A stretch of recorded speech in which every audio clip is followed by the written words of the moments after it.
All right, so all we had discussed that I'm aware of is a deck in the back. So I'll come back to this one in the front, but let's take a peek at what we got back here.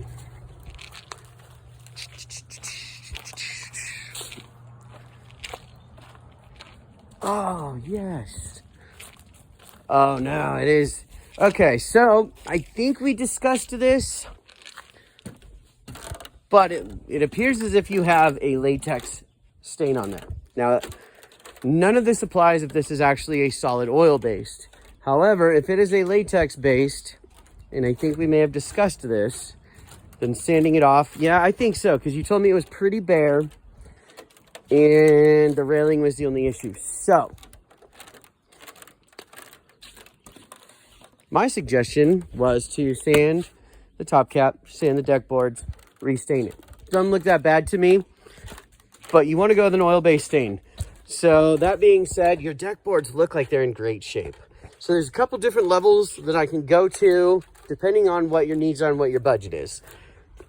What I used to do when times were good 5 years ago or so, I would go through here and I'd tighten all the screws down. Now, if we're going to sand, I have to do that. So I don't know why I even mentioned that as an option. Sorry about that. First thing I'm going to do, I'm going to tighten all these screws down.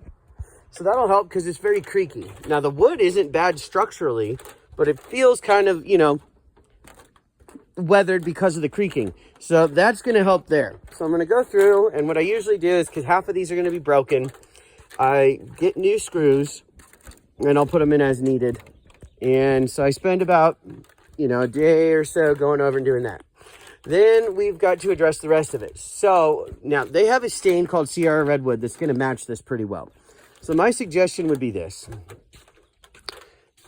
If we don't want to replace the railing, sand the top cap all the way around, leave the rest of it. Pressure wash, just the railing.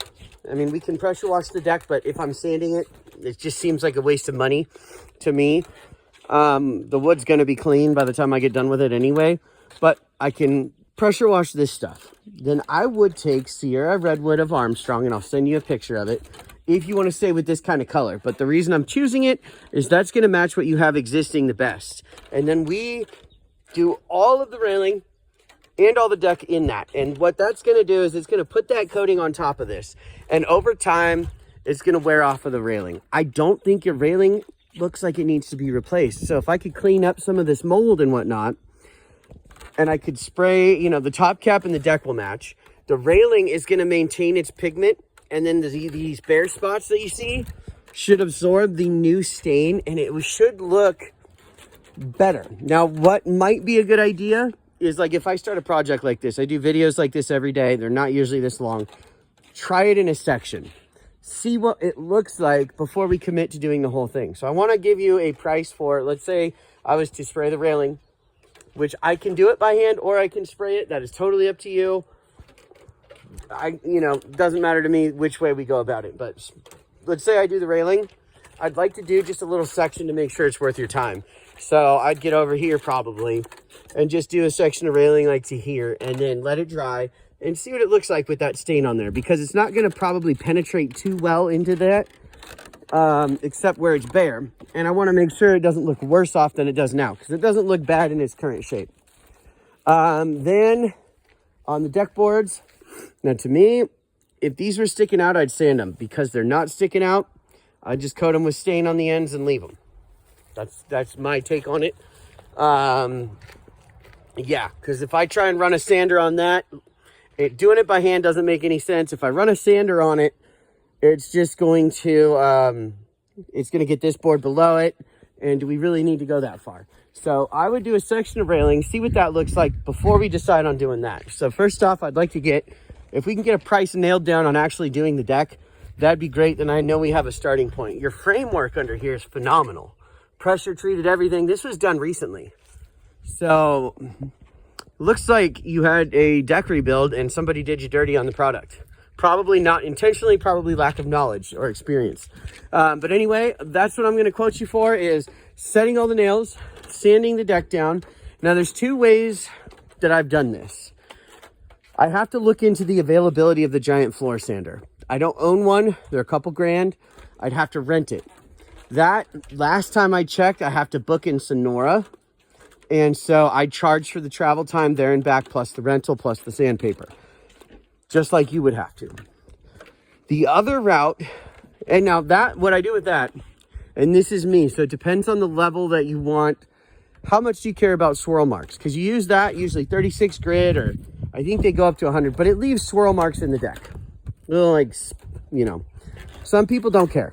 Leave it at that, we're good to go. I usually will do that to get all the major stuff off, and then I'll go over it with a hand sander. Now, if I do this all by hand, you're probably looking at a straight week solid of staining, or of sanding, just to get it prepped and ready for stain. So right now, I'm kind of in between charging what I'd like to make and what I used to make, and being in the middle. I'm willing to go as low as $400 a day.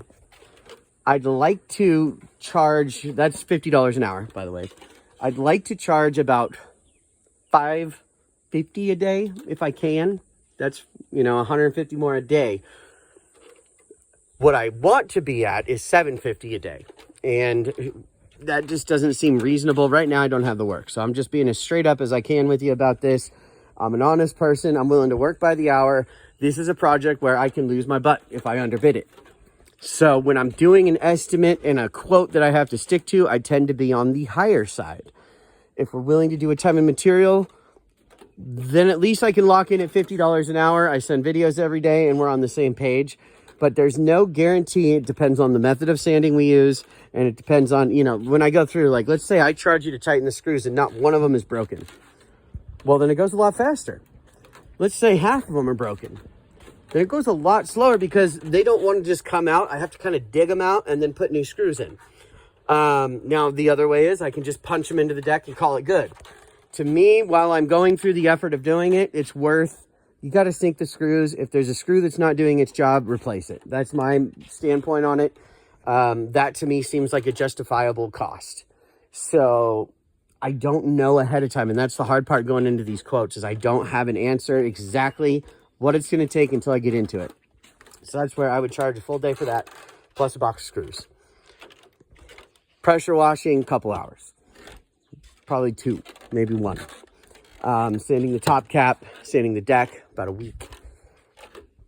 I can go as far, like if I were to do the whole project by hand, stain included, it'd be 2 weeks. So I'm going to touch base with you. I want to provide you some options. I'm very eager to get the job, and I don't want to scare you away with a price too high, and I don't want to lose money with a price too low. I'm totally reasonable and happy to work with you. This is a very easy deck. The sanding obviously isn't that easy. I love that there's a tree in the middle, thank goodness. So there's some shade I can chase throughout the day, because the last deck I did like this, I burned through 3 sanders and I used an easy up, and I'd move the easy up because the deck boards got so hot I was burning my knees, and it was about $5 grand. I don't think that it would make sense to use 2 different products on all of this.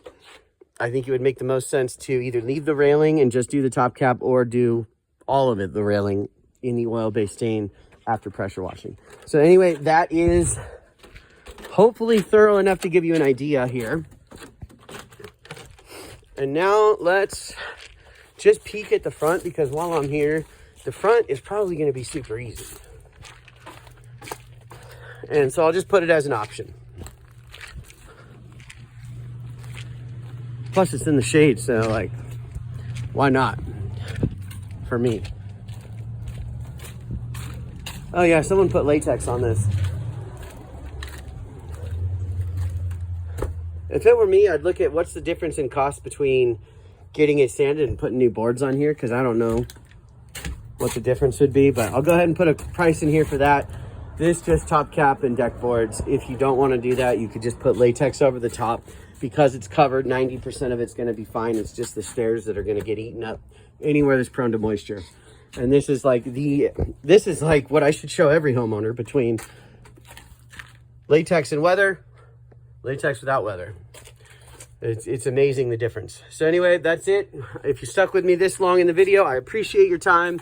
I'll get you some numbers, and thank you for calling.